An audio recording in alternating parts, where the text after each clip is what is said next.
കോടിയേരി സഖാവ് ഉണ്ടായിരുന്നെങ്കിൽ ഉണ്ടാവില്ല എന്ന് തോന്നുന്നുണ്ടോ? അൻവറും പലതവണ പറഞ്ഞിരുന്നു ഇത് കോടിയേരി സഖാവ് ഉണ്ടായിരുന്നെങ്കിൽ ഇങ്ങനെയൊന്നും പറയേണ്ടി വരില്ലായിരുന്നു. അതെ, അത് നമുക്ക് ഒരു കണ്ടീഷൻ വെച്ചുകൊണ്ട് ആരെയും ഇപ്പോൾ EMS ഉണ്ടായിരുന്നുവെങ്കിൽ, AKG ഉണ്ടായിരുന്നെങ്കിൽ, അഴീക്കോടൻ രാഘവൻ ഉണ്ടായിരുന്നുവെങ്കിൽ, CH കണാരൻ ഉണ്ടായിരുന്നുവെങ്കിൽ ഇതൊന്നും സംഭവിക്കില്ല എന്നൊക്കെ നമുക്ക് പറയാം. സംഭവിച്ചല്ലോ. മറ്റേത് നമ്മുടെ ഭാവനയിലുള്ളതാണ്. അത് എനിക്ക് പ്രവചിക്കാൻ കഴിയില്ല. താങ്കൾക്ക് പ്രവചിക്കാം, എനിക്ക് പ്രവചിക്കാൻ കഴിയില്ല. ഓരോരുത്തർ ഓരോരോ ശൈലിയിലാണ് സ്വീകരിക്കുക. ശരി, ഓക്കെ.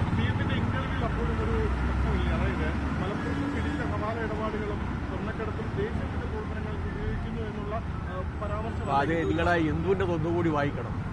അതുകൊണ്ടാണ് ഞാനിന്ന് 3 പ്രാവശ്യം വായിച്ചു. 3 പ്രാവശ്യം വായിച്ചു ഞാനിന്ന്. സംഘപരിവാറിന് അനുകൂലമായ മൃദു സമീപനം സ്വീകരിക്കുന്നു എന്നുള്ളതിന് ശക്തമായിട്ടുള്ള മറുപടി അദ്ദേഹം സൂചിപ്പിച്ചു.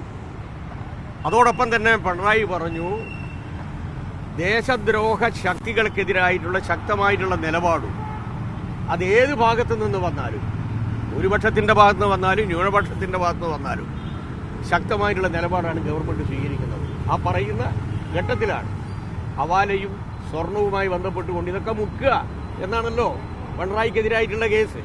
മുക്കുകയല്ല ചെയ്തത്, 160 കിലോ സ്വർണം പിടിക്കുകയാണ് ചെയ്തത്.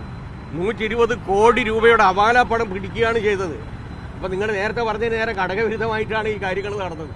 ഇതെല്ലാം മുക്കിയിരിക്കുന്നു. എല്ലാം കമലയും പിണറായിയും വീണയും കൊണ്ടുപോയി എന്നാണല്ലോ പറഞ്ഞത്.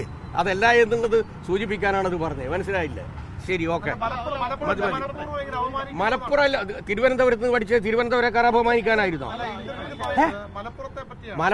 മലപ്പുറം കരിപ്പൂർ എന്ന് പറയുന്നത് എടിയ സഖാവേ, എവിടെയാണ്? മലപ്പുറം ജില്ലയിലല്ലേ? അത് മറച്ചു വെക്കാൻ പറ്റുമോ? നിയമസഭയിൽ ഒരു ചോദ്യം വന്നു കഴിഞ്ഞാൽ അതിന് ഉത്തരം പറയണ്ടേ? തിരുവനന്തപുരത്ത് നിന്നാണല്ലോ ആദ്യത്തെ സ്വർണം പിടിച്ചത്. ഏത്? നമ്മളെ സ്വപ്ന സുരേഷ്. അത് തിരുവനന്തപുരക്കാരെ അപമാനിക്കലാണോ? തിരുവനന്തപുരത്ത് കൂടുതലുള്ളതാരാ? ഹിന്ദുക്കളല്ലേ? അല്ലേ? ഹിന്ദുക്കളെ അപമാനിക്കലാണ്.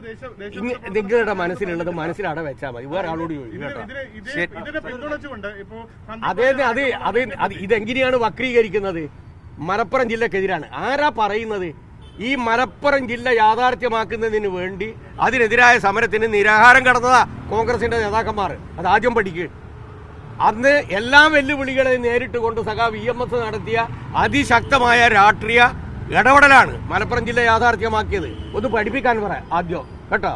ശരി, ഇനിയില്ല.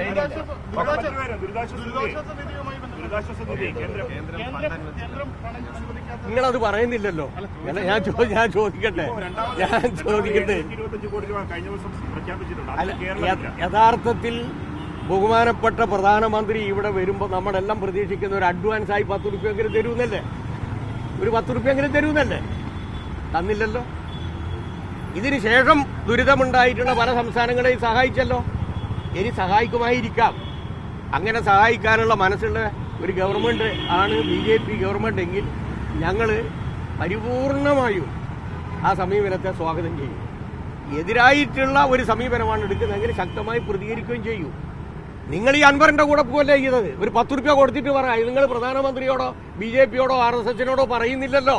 എന്താ പറയാത്തത്? ഞാൻ ചോദിക്കട്ടെ, പിണറായി നേതൃത്വം കൊടുക്കുന്ന ഒരു ഗവൺമെന്റ് അല്ല ഇവിടെ ഉണ്ടായിരുന്നതെങ്കിൽ ഈ ദുരന്തത്തെ സംസ്ഥാന UDF കേന്ദ്രം ഭരിക്കുന്ന BJP ഗവൺമെന്റ് ഏതെങ്കിലും ഒരു കാര്യത്തിൽ ഈ നിർണായക ഘട്ടത്തിൽ, പ്രതിസന്ധി ഘട്ടത്തിൽ കേരളത്തെ സഹായിച്ചിട്ടുണ്ടോ? നിങ്ങൾക്ക് എന്തെങ്കിലും വിഷമത ഉണ്ടായിട്ടുണ്ടോ? ഇല്ലല്ലോ. ഓക്കെ.